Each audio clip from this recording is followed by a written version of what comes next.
Palabra de Dios, libro de Tito capítulo 2, estamos meditando en esta porción. Por si acaso olvidamos decir, el día de mañana tenemos reunión con los ancianos de la iglesia, los diáconos y el pastor se reúnen. El viernes, después de la clase de hermenéutica, continuaremos con nuestra precesión con los demás hermanos. Muy bien, a medida que lo encuentra, libro de Tito capítulo 2, hermanos, los invito a ponerse de pie en reverencia a las escrituras. Libro de Tito capítulo 2, y esta vez sigue tocando el mensaje a los siervos. Note la palabra de Dios, verso 9 y versículo 10. Tito 2, verso 9 y verso 10. Si estamos de pie, entonces vamos a leer. Ustedes prestan atención mientras yo doy lectura. Note lo que dice la palabra de nuestro Dios. Las escrituras dicen: exhorta a los siervos a que se sujeten a sus amos, que agraden en todo, que no sean respondones, no defraudando, sino mostrándose fieles en todo, para que en todo adornen la doctrina de Dios nuestro Salvador. El mensaje de Dios de parte de obviamente de su gracia, de su verdad para cada uno de nosotros. Formamos parte de la iglesia como cristianos. Nuestro testimonio no solo es importante dentro de la iglesia, nuestro testimonio es aún más importante allá afuera. Oh, hermanos míos, mi esperanza es que su vida sea una luz y sal en medio de las tinieblas y este mundo insípido. ¿Cuál es el testimonio que usted tiene en su posición social, en su trabajo, en su centro de estudios? ¿Cuál es su posición en este mundo? ¿Servimos a alguien o nos sirven a nosotros? Y estamos viendo esta noche la demanda del Señor de un buen testimonio nuestro ante la sociedad. Y hay 5 virtudes que estamos predicando. Vamos a orar que Dios nos ayude. Padre, qué gran privilegio venir a tu presencia. Gracias, Señor, por la disposición de estos hermanos de, a pesar de todas las circunstancias, el frío, el trabajo, llegar. Te ruego, mi Dios, que nos des oídos para escuchar tu palabra. Gracias por los himnos que hemos entonado. Pero ahora, Padre, yo te ruego, habla también a este pueblo. Cada uno de nosotros necesitamos ser edificados con tu palabra. Gracias por reprendernos, Señor. Gracias porque en tu misericordia nos muestras lo que está mal en nuestras vidas. Ahora te ruego, Padre, que levantes en medio de nosotros poderosos testimonios de hermanos delante de la sociedad. Te ruego, mi Dios, que tengas misericordia. Gracias por tu palabra. Gracias por este varón llamado Tito, por un varón que buscó vivir conforme a tu palabra, juntamente con los hermanos de las iglesias en Creta. En Cristo bendícenos. Amén. Hermano, nuevamente, por favor, le invito a ocupar su lugar. La palabra de Dios a lo largo del libro de Tito en el año 60 después de Cristo sigue fluyendo durante las iglesias en Creta, durante días de aflicción y angustia. Los hermanos y las iglesias en Creta se encuentran enfermas, hablando espiritualmente. El núcleo de la familia está deteriorado, el testimonio también está deteriorado, mentiroso. La Biblia nos habla de malas bestias, glotones ociosos. La comunión en la iglesia también está deteriorada. La palabra de Dios nos habla de pleitos y contiendas. ¿Producto de qué? De que hay líderes de la iglesia predicando un mal mensaje, se han apartado de la verdad, predican fábulas, predican mitos, predican mandamientos de hombres, predican el deseo de su corazón, predican y no practican el mensaje, profesan conocer a Dios. Entonces, por eso se escribe el libro de Tito, para corregir este problema. Tito es el misionero a carta cabal. Él no tiene miedo de predicar la palabra de Dios, y la palabra de Dios nos muestra en el versículo 5 de Tito 1 cuál es la razón por la que Tito está establecido ahí.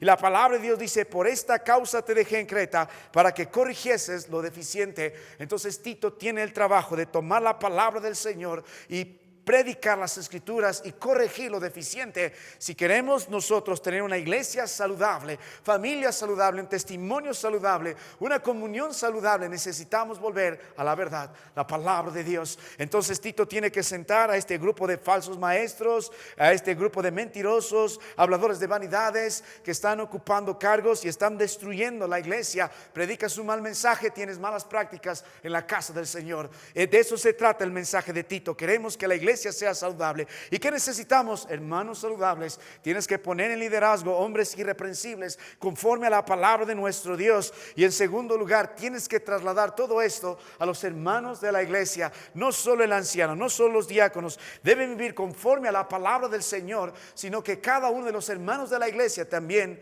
El énfasis del libro de Tito y las epístolas del apóstol Pablo, más allá de buscar números en medio de los hermanos y crecer la iglesia de una forma fuera escritural, la palabra de Dios nos anima a concentrarnos en la virtud de la iglesia. Nuestro trabajo es concentrarnos en la santidad de nuestras vidas, y la amplitud de la iglesia está en las manos de nuestro Dios.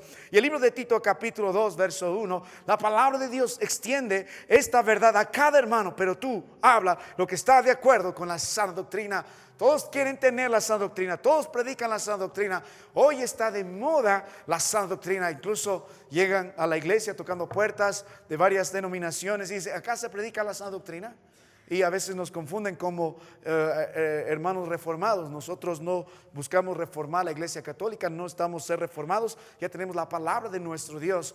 Pero todos dicen: tenemos la sana doctrina, tenemos la sana doctrina, tenemos la sana doctrina.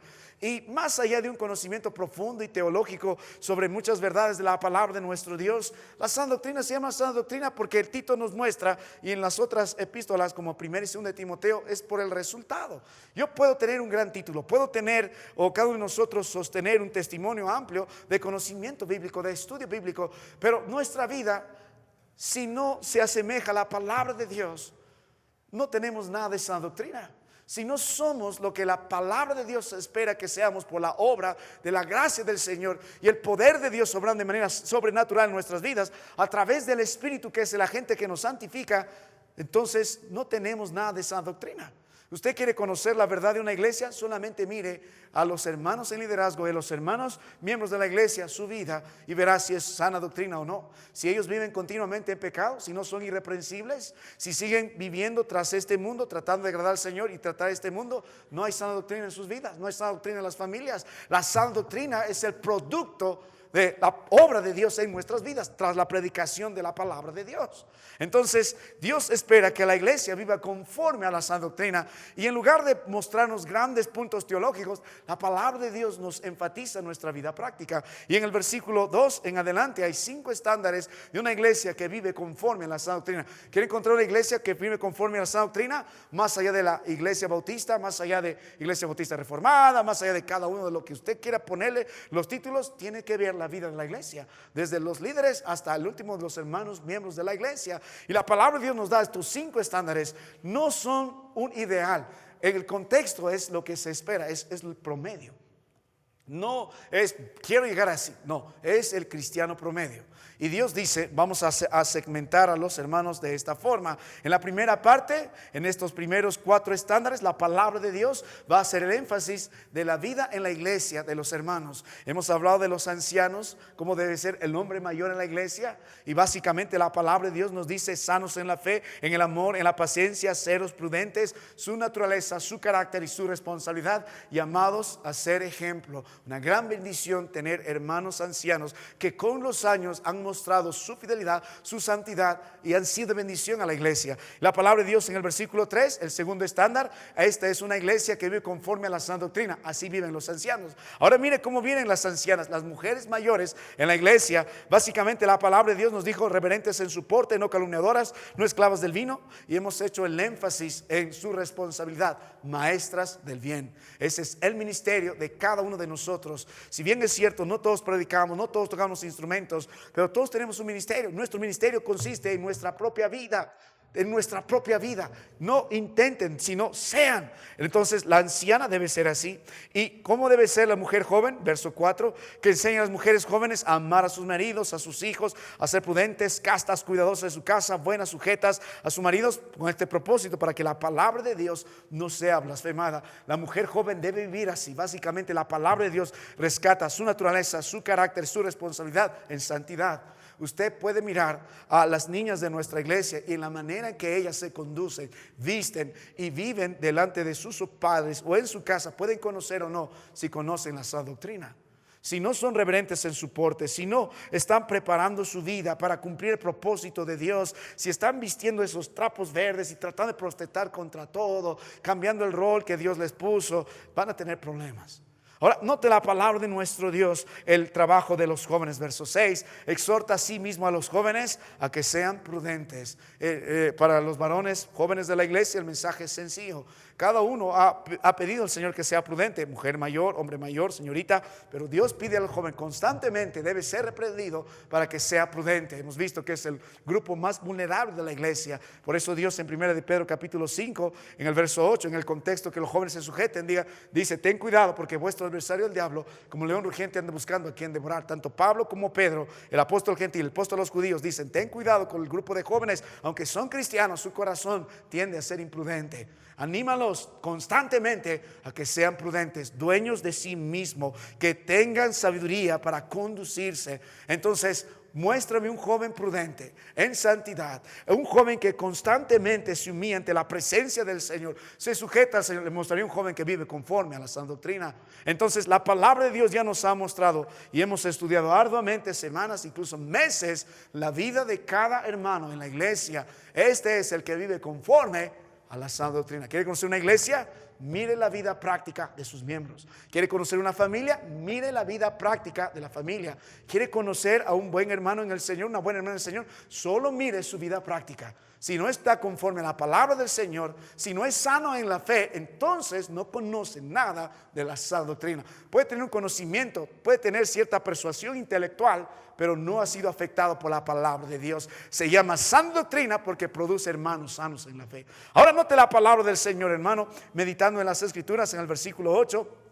La Biblia nos enseña que esto es palabra sana y irreprochable, de modo que el adversario se avergüence y no tenga nada malo que decir de vosotros. Hemos puesto que este es el propósito de la iglesia. Por eso vivimos conforme a la palabra de nuestro Dios, porque Satanás ataca el nombre de la iglesia, ataca la palabra de Dios, ataca la obra de Cristo. Y cuando nuestro testimonio no es luz, no es sal, no somos sanos en la fe, entonces todo lo que predicamos va a ser cuestionado por el mundo y por el enemigo encabezándolo. Ahora note la palabra de Dios. Estamos en el versículo 9 y aquí entramos nuevamente a nuestro mensaje. Aquí está el quinto estándar. Hemos visto la sana doctrina en el anciano, en la anciana, en el joven y la señorita, y este es el quinto estándar. La palabra de Dios dice, verso 9, exhorta a los siervos a que se sujeten a sus amos, que agraden en todo y que no sean respondones. Ahora el Señor va a mostrarnos un aspecto más de nuestra vida. Mientras el énfasis en los primeros versículos 2, 3, 4, 5, 6, 7 tiene que ver hasta el verso 9 con nuestra vida en la iglesia,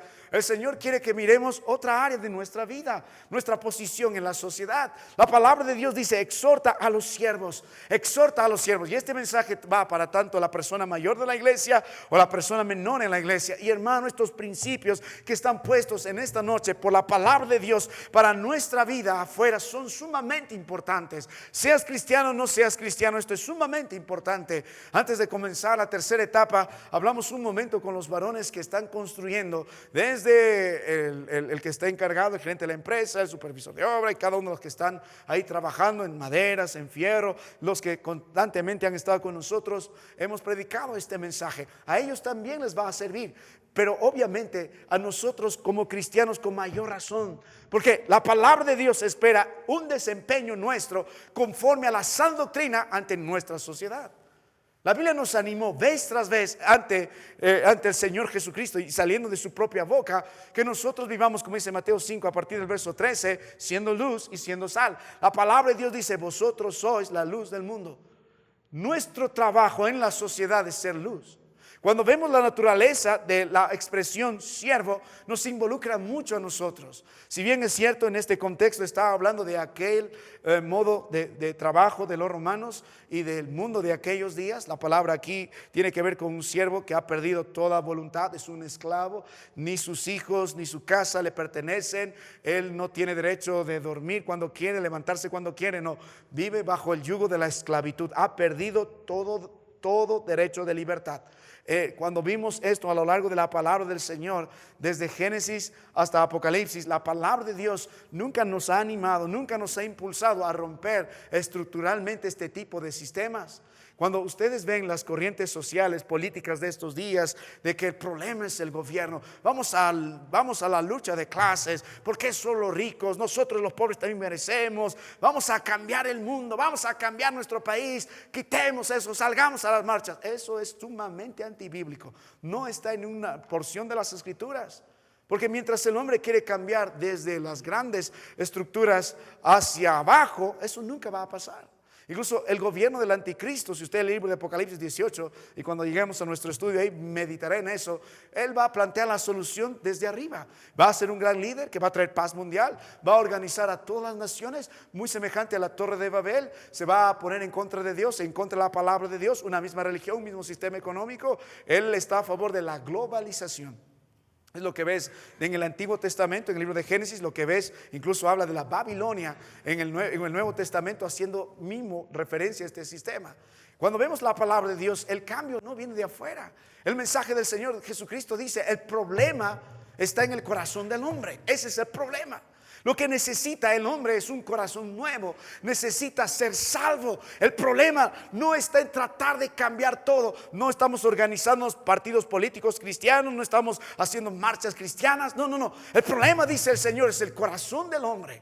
En los días en que estos grandes caudillos y predicadores de esta doctrina marxista y todo lo que tú quieres poner ahí, paralelamente hubo un gran predicador junto con Marx, junto con Engels, se llamaba Spurgeon. Incluso estos odiaban tanto a Spurgeon porque él predicaba un mensaje totalmente contrario a ello. Mientras ellos predicaban la lucha de clases, vamos a tratar de cambiar desde afuera, Spurgeon predicó, el problema es el corazón del hombre, porque conforme a la palabra de Dios, el libro de Jeremías 17:9 dice, engañoso es el corazón más que todas las cosas y perverso. En Jeremías 17:1 la palabra de Dios dice en ese contexto del corazón, incluso hablando de su pueblo, que el pecado está escrito con punta de hierro y cincel o al revés, de diamante en el corazón. El punto es que no se puede borrar. El problema es el corazón del hombre. Cristo también dijo eso. La razón por que rechazaron el mensaje de Cristo, su propio pueblo, es porque no encontraron un rey que fuera un gran caudillo, un gran libertador, que vendría con la espada de librarlos del gran yugo romano. Más bien él vino predicando a su propio pueblo. Lo que contamina al hombre no es lo que entra, sino lo que sale, porque del corazón sale lo peor: los homicidios, las fornicaciones, el adulterio, las mentiras. Todo eso es lo que contamina al hombre. El problema está en el corazón del hombre. El problema está en la naturaleza del hombre. Nunca nosotros tendremos una gran sociedad que anhelamos si Jesucristo no es el rey y si nuestros corazones no se someten a él. Si usted medita en la palabra del Señor, entonces Dios espera esta verdad en nuestras vidas. Volviendo a las Escrituras, libro de Tito capítulo 2 verso 9, si bien es cierto la palabra de Dios está en contra de cualquier opresión, léele las Escrituras, la palabra de Dios nos da verdades sobre las cuales usted y yo debemos vivir. ¿Cómo vivimos entonces en la sociedad? Todos nosotros prestamos un servicio o nos sirven. Y hermanos, no pierdas esto, porque es importante. Muchos de ustedes fracasan en sus negocios, fracasan en el trabajo, siempre están deambulando de un lado a otro, o siempre son, no sé, quizás despedidos, otros están llenos de deudas. Hay muchas razones por las que ustedes viven mal allá afuera, y peor aún, tienen un mal testimonio. Si suponemos que trabaja en una institución pública o privada, usted ya tiene un testimonio que ha ganado a lo largo de los años de su servicio, o es considerado como un buen empleado o un mal empleado. Su jefe tiene cierta verdad sobre su vida, o es de bendición para el negocio o la empresa, o es de perjuicio. Hemos visto el problema constantemente en las empresas, en este mundo, es ese problema. Mire, nosotros entramos con una mentalidad distinta. No solamente buscamos ganar dinero. Amén. El propósito de trabajo es ganar dinero, sino para qué estamos haciendo una empresa. Es lo primero que aprendemos en la universidad. Si vas a hacer una empresa, ¿para qué? Para ganar dinero. Entonces, ¿para qué entonces vas a hacer una empresa? Y es el propósito de todo esto. Amén. Necesitamos proveer a los nuestros, necesitamos dar al Señor. Si conoces el propósito por el cual Dios te da el dinero, te va a ir bien. En un momento vamos a estudiar esto más detalle, pero si ve los principios en Proverbios 31, en el libro de Filipenses capítulo 4, con detalle puede mirar que Dios nos da el dinero con un propósito. Primero viene del Señor y no te da para malgastarlo en borracheras, para gastarlo en las cosas de tu carne. No nos da así. Para el creyente el dinero tiene un propósito, viene del Señor, nos da para nosotros, para vestirnos con lo mejor que podamos proveer, para nuestra casa, nos da para dar. Incluso ese es el principal propósito. Nos da para dar y nos da también para invertir. Si usted sabe el propósito por el cual Dios le da el dinero, entonces adelante. Si Dios le diera $1,000,000, y doy gracias a Dios que no le dio, sabe Dios que no le da porque usted sabe, y el Señor sabe con todo corazón que su corazón se pervertiría. Usted tiene el dinero que Dios quiere darle, no tiene lo que Dios no ha querido darle. Es así de sencillo. Yo creo que muchos consideran en su corazón, merecemos más, pero no estamos delante de nosotros ni nuestro deseo, sino estamos delante de Dios. Nuestra economía depende del Señor. Y aquí hay un punto importante. ¿Cómo usted como trabajador, cómo usted como siervo, porque sirve a alguien o le sirven a usted? De eso se trata el mundo. Desde el libro de Génesis está marcado, la sociedad ha sido estipulada por autoridades y personas que se sujetan. Usted en su trabajo tiene una autoridad y usted, si es jefe, tiene que responder bajo los que le han puesto en su servicio. O sea, de eso se trata el mundo, de eso se trata. El problema está en que nuestra mentalidad como cristiano no es solo buscar ganancia deshonesta, eso se llama codicia. ¿Sabe cuál es el problema en muchas empresas? ¿Por qué fracasan? ¿Por qué las empresas estatales van a la quiebra? El gran problema, más allá de lo que puede decir político, puede echar la culpa a las circunstancias, se llama la codicia. Los jefes quieren buen trabajo, quieren constancia, pero quieren dar nada, quieren pagar poco. Y los que están ahí empleados quieren buenos sueldos y no quieren hacer nada. Todo se trata de lo que yo puedo ganar, lo que yo puedo conseguir, se llama codicia. Eso está en todo tipo de autoridad. Si no es cristiano verdadero, la codicia es el amor por el dinero, el amor por lo material que tiene al hombre corrupto. Como cristianos hay una forma de vivir, hay una forma de trabajar. Satanás hasta eso ha corrompido, hasta eso se ha pervertido. Satanás pervirtió el matrimonio, le está dando otro significado desde el Antiguo Testamento. Está elevando a Eva a que no cumpla su rol como mujer, como madre y como esposa. Y en estos días Satanás también pervierte la forma en la que Dios espera que vivamos. No vivimos solo por ganancia deshonesta. No, mire, y nosotros vivimos en un mundo donde constantemente queremos un buen servicio por menos dinero. Ese es incluso nosotros cada vez que vamos a hacer compras para los días de predicación misionera, lo que usted quiere, buscamos siempre lo más. A veces nuestra mentalidad es lo más barato y a veces lo más barato siempre sale más caro, es una verdad. Pero el negocio nuestro, el peruano, pero si el arroz está aquí 6 soles, no me puedes dar a 5 soles, ya alto que te doy y me voy. Hoy esta mañana estaba viendo lo que estaban trabajando, estaban cortando fierros y de pronto un tipo tocó la puerta de la iglesia y me dijo: ¿usted es el dueño de este carro? El que hay un carrito ahí. Sí, yo tengo una igual, pero me mostró la foto, está todo destruido, pero dame tanto por eso. Lo vale. No, todos están buscando su beneficio, todo es un negocio de esto. Pero el punto está que nosotros debemos mirar de la forma que Dios quiere que miremos este asunto. ¿Cómo entonces nosotros como cristianos, cómo debe ser nuestro desempeño afuera como siervos? Porque recuerden, no solamente servimos a este mundo o a las autoridades que nos han puesto en nuestro trabajo, sino más que nada el énfasis de la palabra de Dios es que, nota el libro de Tito 1, verso 1, que dice: Pablo, siervo de Dios.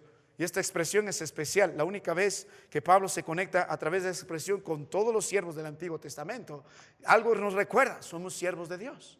Cuando vamos al trabajo, cuando nos desempeñamos en nuestra sociedad, delante de las personas que no son creyentes, no solo deben ver que somos siervos, sino siervos de Dios. No solo empleados, sino empleados de Dios.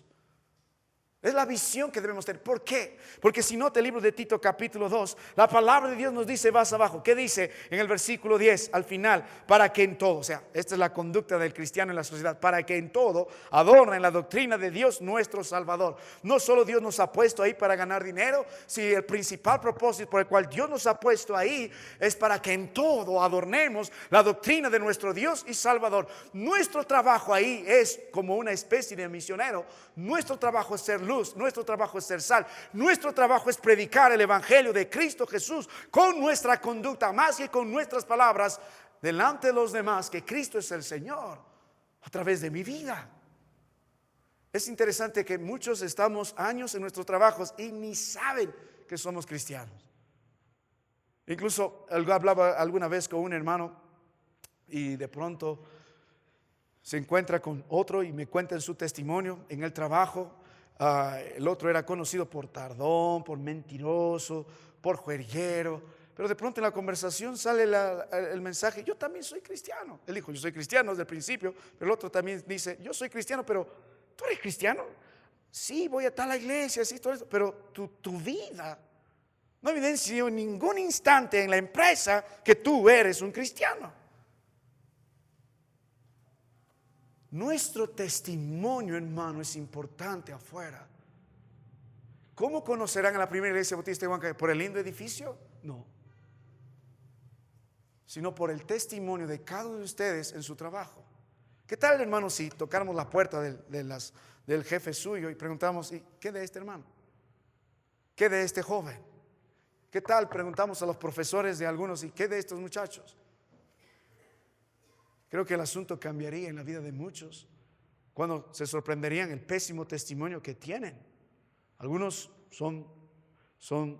tienen un testimonio de mentirosos, faltones, irrespetuosos, para nada cristianos. Usted debe ser conocido como creyente en su trabajo.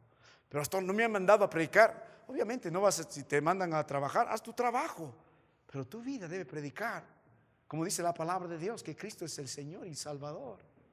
Su trabajo es adornar la doctrina del Señor en el ambiente donde Dios le ha establecido.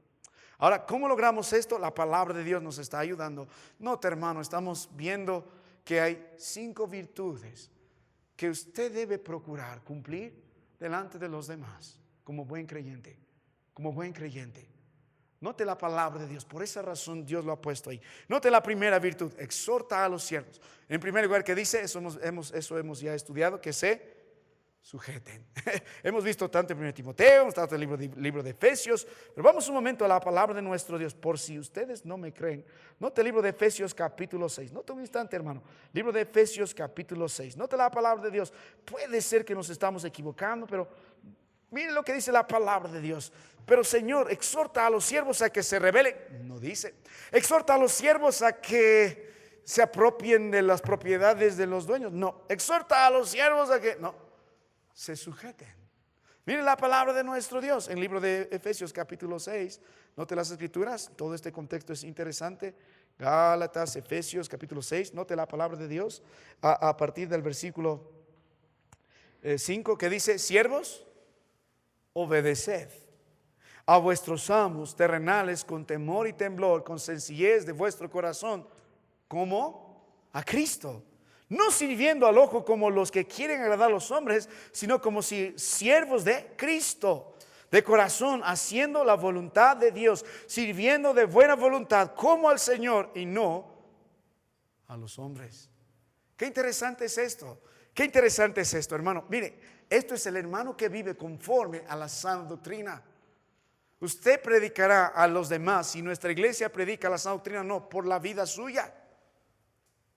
La palabra de Dios, la primera virtud que demanda como verdaderos siervos en nuestra posición social delante de los demás es sumisión a las autoridades que Dios ha puesto. En todo el contexto, si hemos leído también, nota la palabra de Dios en primera de Pedro, en el capítulo 2, versos del 18 al verso 19, como siervos de Dios, como sirviendo a Cristo Jesús y no al ojo humano, Dios espera que nos sujetemos.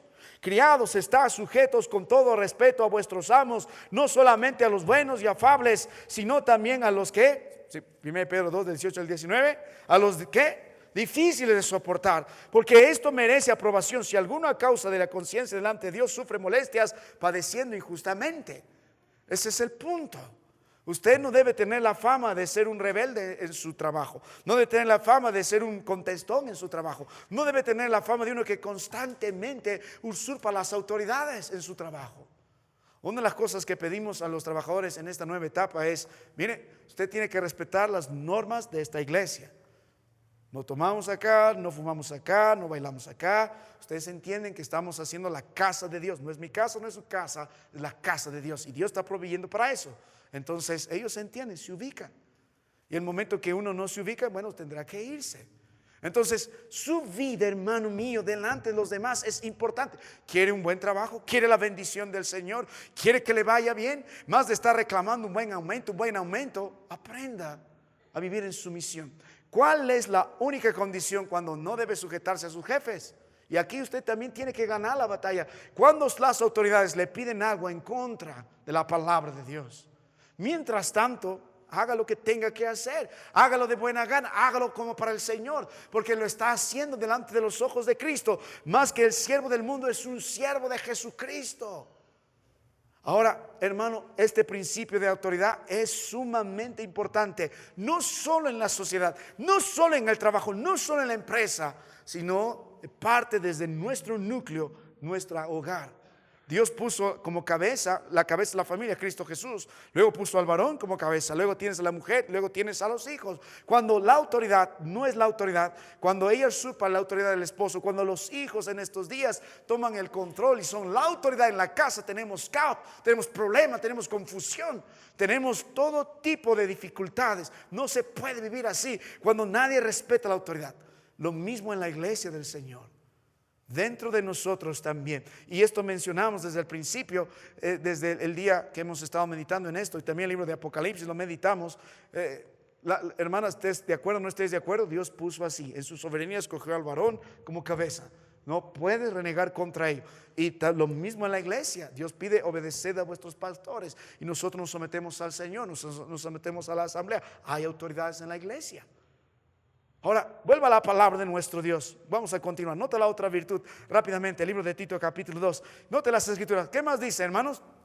Exhorta a los siervos a que se sujeten a sus amos. ¿Qué más? Que agraden en todo. ¿Sabe, hermano mío? Esto es importante. Dios no solo espera sumisión suya delante de las autoridades de su trabajo, sino que espera el Señor.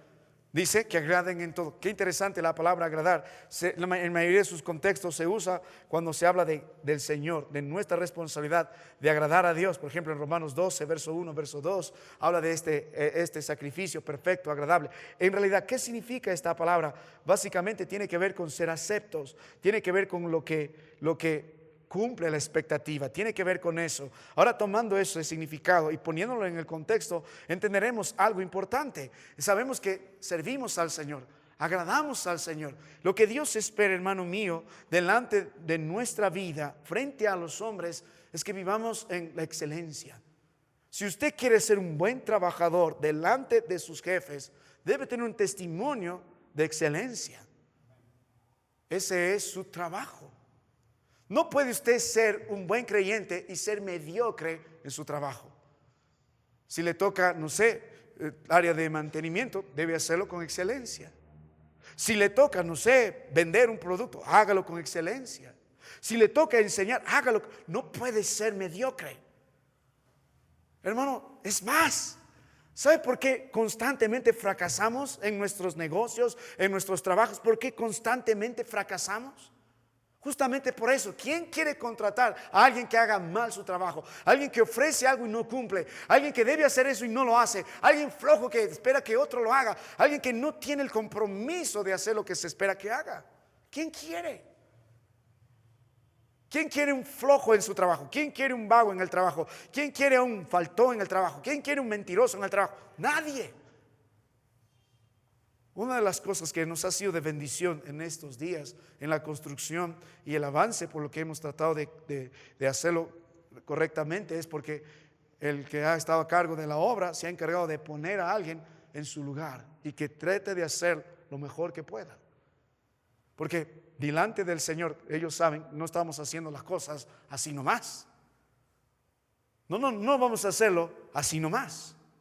Un día estaban trayendo bastante mezcla y cayó bastante mezcla cuando estábamos haciendo las zapatas y vaciando todo esto acá, las primeras zapatas, y bastante mezcla cayó al piso, bastante. Y toda esa mezcla con tierra, todo tirando así.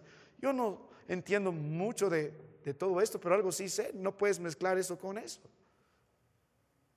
Y yo me paré y dije, no puede ser así. Pero Señor, no lo puede ser así. O lo hacen bien o no lo hacen, o contratamos a otros, punto final.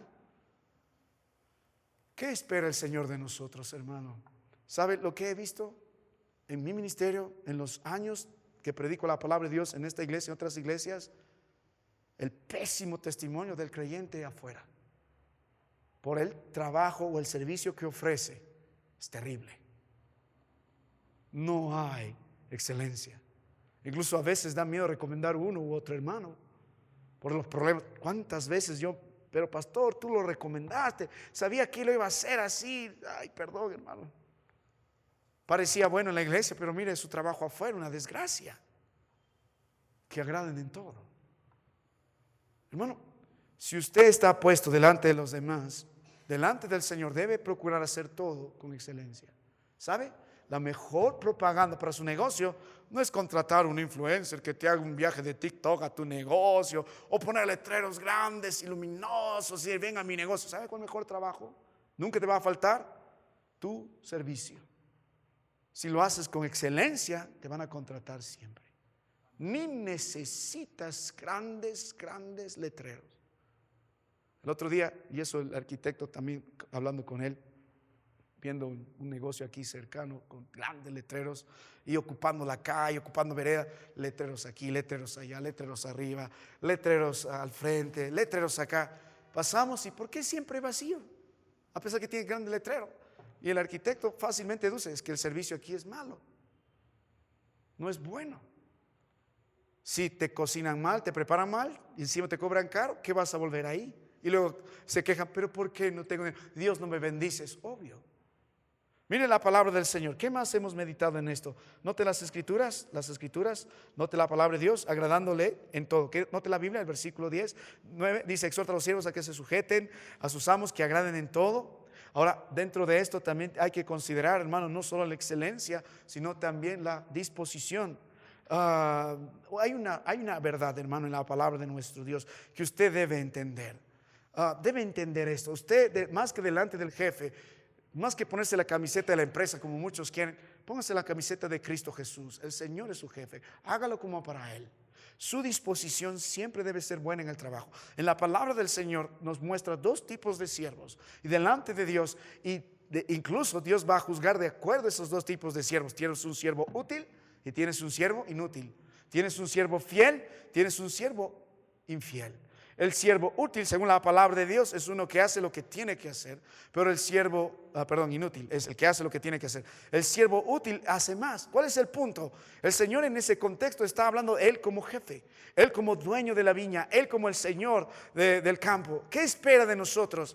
Que miremos como Él ve, que nosotros obremos de la forma que Él obra. ¿Qué es lo que va a valorar bastante un jefe? ¿O qué valorará bastante el cliente? A alguien que hace un poco más de lo que tiene que hacer. ¿Sabe, hermano mío? Cuando usted está tratando de arreglar algunas cosas materiales en su casa, y vamos a suponer, manda a arreglar una mesa, y ve a alguien que pone ya, porque tiene que poner los clavos, ya está listo y me voy. Y de pronto ve usted que no está por ahí bien puesto un clavo, uno medio salido, la mesa no está bien balanceada, pero cumplió su trabajo, pagó. Dudo que lo llamaría otra vez.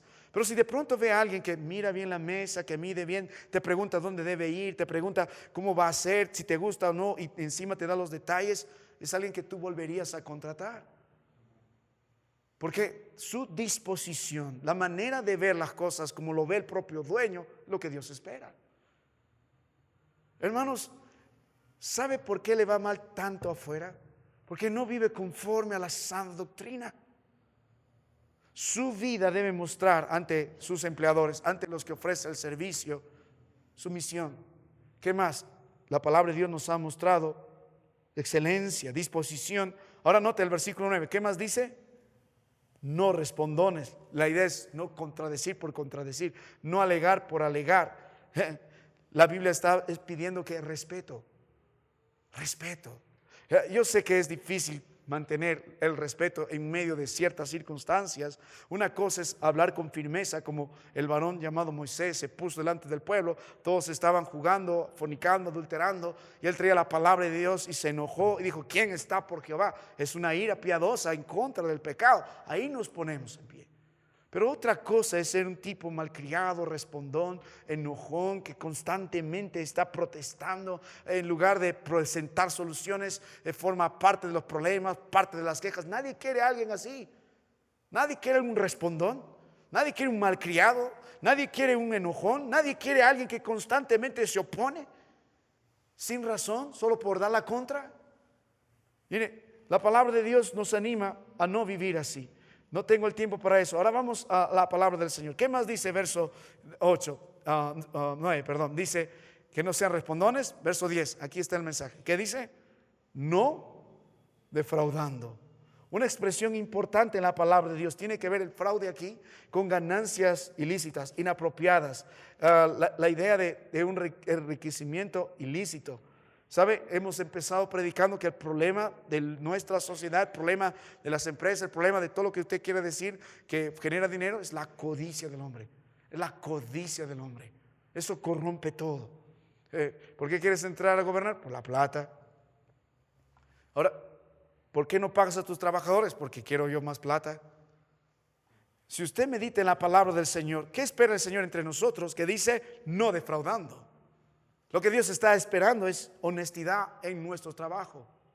Lo que Dios está esperando de nosotros, que podamos ser en medio de ese contexto personas veraces, no mentirosos, no estafadores, no gente que solo se aprovecha. Hay gente que quiere plata en todo lado, pero ninguno va a contratar a otro que solo está buscando dinero. Está buscando personas. Y hermano, este valor es más importante. Usted puede tener maestrías, puede tener estudios, puede tener un gran currículum lleno de certificados. Pero si usted no es veraz, si usted no es honesto, si usted solo está tomando por lo bajo lo que no le corresponde, siempre lo van a despedir. Nunca va a tener trabajo, nunca Dios va a bendecir su empresa, porque es un fraude.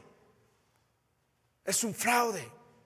No cumple con lo que dice, no hace lo que tiene que hacer, solo ve su propio beneficio.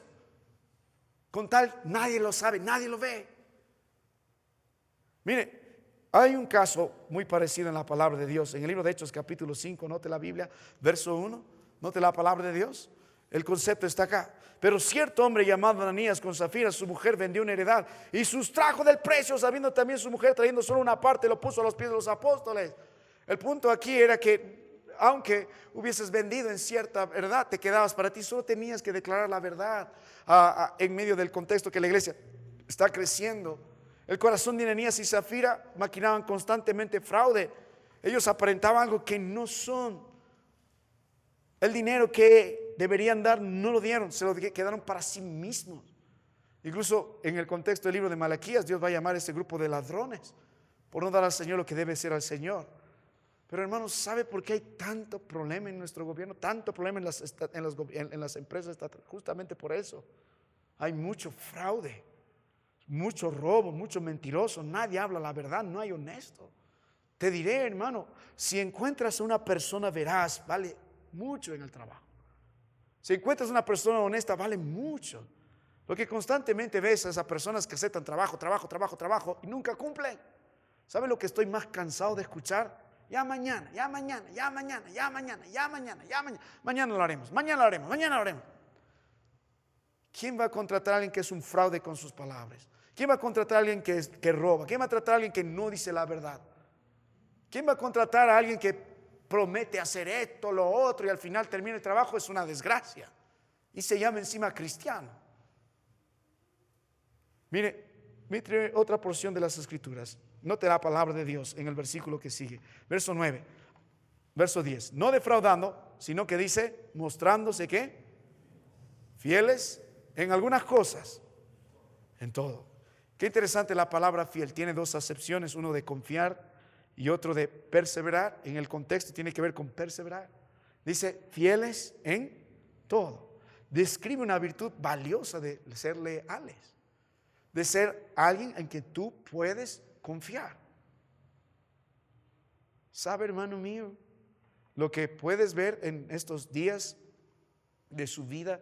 Y si mira los negocios, si mira su mundo, encontrará pocas personas en las que puede confiar. Pocos trabajadores que son de confianza, que son leales. La mayoría se busca la camiseta del dinero, la camiseta donde, no sé, de crecer solo sin importar lo demás. Primero, somos leales al Señor. En segundo lugar, somos leales a los principios de la palabra de nuestro Dios. Y en tercer lugar, debemos ser leales en el trabajo, debemos ser de confianza en el trabajo. Hace muchos años, hermano, hablo de mi experiencia para no hablar de otro y va a pensar, está hablando de mí. Yo también tuve una empresa Y sí, se hacía trabajo, se hacía todo esto, pero lo más difícil de conseguir era lealtad. De pronto alguien copió lo mismo, lo hizo, lo vendió como si fuera nosotros, cobró más. Eso es alguien desleal. Solo busca lo suyo propio. Cristo lo pone en el contexto de la iglesia. Todos buscan lo suyo propio, no lo que es de Cristo Jesús. Es alguien desleal. Hermanos, si podemos ver ciertas actitudes de nosotros en la iglesia, imagínense cómo será en su trabajo. Mire, vuelva a la palabra de Dios, hermano, libro de Gálatas capítulo 5, verso 19. Esto forma parte de los frutos del Espíritu Santo. Note la palabra de Dios, dice: y manifiestas son las obras de la carne: adulterio, fornicación, inmundicia. Todo eso tiene que ver con deslealtad. Idolatría, hechicerías, enemistades, pleitos, celos, iras, contiendas, disensiones, herejías, envidias, verso 21, homicidios, borracheras, orgías, cosas semejantes a estas, acerca de las cuales os amonesto, como ya os he dicho antes, que los que practican tales cosas no heredarán el reino de Dios. Los que practican, llamándose cristianos. Miren el verso 22, el fruto, mas el fruto del Espíritu, ¿qué es? Amor, gozo, paz, nota, paciencia, nota esta palabra, benignidad, es el que hace el bien, bondad, el que se conduce en amor, en misericordia y fe, mansedumbre y templanza. Mire, ninguno puede tener estos frutos si no es leal al Señor, si no es fiel al Señor. Ninguno puede vivir siendo fiel al Señor y en el trabajo si no es producido por el Espíritu Santo en su vida. Mansedumbre, templanza, necesitas todas estas virtudes para ser una persona leal. Cuando estamos en nuestro trabajo y no estamos de acuerdo con ciertas cosas, o probablemente no nos ponen donde nosotros creemos que nos merecemos estar, vivimos delante del Señor. Sea leal al Señor, haga lo que tenga que hacer con gozo. Muestre amor, muestre paciencia, muestre paz, muestre benignidad, muestre bondad, muestre fe en el Señor, muestre mansedumbre, muestre templanza. Vuelvo un momento a la palabra del Señor, libro de Tito 2. Nuevamente las escrituras dicen en el verso 10, sino mostrándose, subraya esa palabra, mostrando significa manifestar, con el propósito de probar algo. Mostrándose. ¿Qué quiere probar? Que es fiel. Quiere probar que es confiable. ¿Qué quiere probar? Que puede hacer lo que dice hacer. A alguien que tienes tú debajo, que es confiable, que es alguien que no miente, que es alguien que tú puedes encargar el trabajo y sabe lo que va a hacer. No es alguien que se va a escapar, no es alguien que te va a estafar. Es un gran tesoro, un gran valor para cualquier negocio. Y usted como cristiano tiene esta verdad, este testimonio como promedio mínimo. O sea, su vida debe ser así. Usted como cristiano debe tener el testimonio, como hemos estudiado en la palabra del Señor, como siervo allá afuera, como siervo del Señor, también allá afuera, para que su vida predique que Cristo Jesús es el Señor, para que en todo adornen la doctrina del Señor. Y esta palabra adornar viene de la palabra cosmético para nosotros, tiene que ver con poner algo hermoso, algo que ponga más brillantez, algo que resalte. Es la idea de resaltar la palabra de Dios, de hacerla bella y hermosa, siempre y cuando su testimonio, como uno que vive conforme a la sana doctrina en la sociedad, es esta: es alguien que es sumiso, es alguien que hace con excelencia, es alguien que trata con respeto, es alguien que es honesto, es alguien que es confiable y leal. Ahora, permíteme terminar con esto. Vamos a la palabra de nuestro Dios, hermano. Nuevamente al libro de Tito capítulo 2. El resultado del versículo 10 muestra todo. Para que en todo adornen la doctrina de Dios. Nota la palabra en todo. Adornen la doctrina de Dios de nuestro Salvador. Usted puede decir que es creyente, usted puede jactar de la iglesia donde asiste, pero si usted es una persona que no es respetuosa, que no es veraz, que no es fiel, que no es confiable, que usted no hace con excelencia y no se sabe sujetar en su trabajo, ¿de qué sirve su mensaje delante de los demás? Todo lo que dirá se va a borrar por ese pésimo testimonio que tiene. Permíteme terminar esta noche, hermano, llevándote una porción de las Escrituras. Vuelve un instante al libro de Génesis capítulo 39, el verso 2. Meditando en esto, ¿habrá algún ejemplo a lo largo de la palabra de Dios de alguien así? Sí. Y no solo en Génesis, va a mirar el Nuevo Testamento también. Pero vamos a mirar a un varón por excelencia. Se llamaba José. Creo que hemos escuchado de él durante la escuela bíblica. Note la palabra de Dios, Génesis 39, el versículo 2, dice la Biblia: mas Jehová estaba con José, recuerda, fue vendido como esclavo por sus hermanos, estaba en Egipto comprado por Potifar como esclavo. Y note, en medio de ese contexto, más Jehová estaba con José. ¿Y qué fue? Varón próspero. Y estaba en la casa de su amo egipcio. No era próspero por pura casualidad. Era un verdadero creyente. Era alguien que tenía temor del Señor. Era alguien que vivía conforme a la sana doctrina. ¿Por qué sobresalía José? Porque era un siervo fiel delante de Dios y delante de los demás. En el libro de Génesis capítulo 39, en el versículo 5, podemos ver que este varón era un hombre digno de confianza. La palabra de Dios dice: y aconteció que por esta causa Dios bendijo la casa del egipcio. ¿Por causa de quién? De José. Ese debe ser el testimonio nuestro allá afuera. José no tenía el testimonio de ser un rebelde, no tenía el testimonio de ser un contestón, no tenía el testimonio de ser alguien que no es confiable, un mentiroso, un ladrón. Normalmente bajo el contexto de la esclavitud, la mayoría de esclavos aprovechaban y bien podían. Se robaban comida, se robaban dinero, robaban lo que quieran cuando podían hacerlo. Pero José era un esclavo diferente. Por eso Dios lo puso sobre muchos en la casa de Potifar. Un día lo va a poner sobre muchos en la cárcel, y un día lo va a poner sobre todo Egipto, porque era un siervo confiable. Era un siervo que se sujetaba al Señor, se sujetaba a sus autoridades. Era un siervo que también hacía las cosas con excelencia. Era un siervo que era respetuoso. Era un siervo que no defraudaba, más bien era confiable, era fiel, era leal, de tal forma que Dios estuvo con él. Y note la palabra del Señor en el libro de Génesis capítulo 39, en el verso 9. Note el temor del hombre. ¿Por qué razón el hombre no pecó? ¿Por qué razón no se dejó llevar por la insistencia y el acoso de la esposa de Potifar? Aunque le costara su libertad, dijo: y Jehová estaba con José y le extendió su misericordia. Ahora, el verso 9 dice, Génesis 39, 9: ¿cómo haría yo este gran mal y pecaría contra Dios? ¿Ve la lealtad de José ante el Señor? La lealtad de José ante su amo. ¿Qué razón le impedía a José a que no vaya con esta mujer, a que vaya esta mujer y cometa este tipo de pecado tan aberrante? Su lealtad a Dios. ¿Cómo haría yo este gran mal a Dios? Por eso no voy a cometer tan grave mal contra este varón, mi jefe, porque teme a Dios. Mi hermano, cuando medite en la palabra de nuestro Dios, a las Escrituras nos animan a ser siervos fieles. La palabra de Dios nos insiste a que usted y yo podamos tener un buen testimonio afuera. Este es el quinto estándar que la Biblia demanda en nuestras vidas. Este es el testimonio de uno que vive conforme a la sana doctrina afuera. Para resumir, recuerda las 5 virtudes. Lo primero, la que la palabra de Dios demanda en el versículo 9, de sujeción, sumisión. ¿Qué manda? Excelencia. ¿Qué más demanda? Respeto. ¿Qué más demanda? Honestidad. ¿Qué más demanda? Excelencia. Y la última parte, lealtad y confianza. Mi amado hermano, pregúntese esta noche: ¿cuál es el testimonio suyo?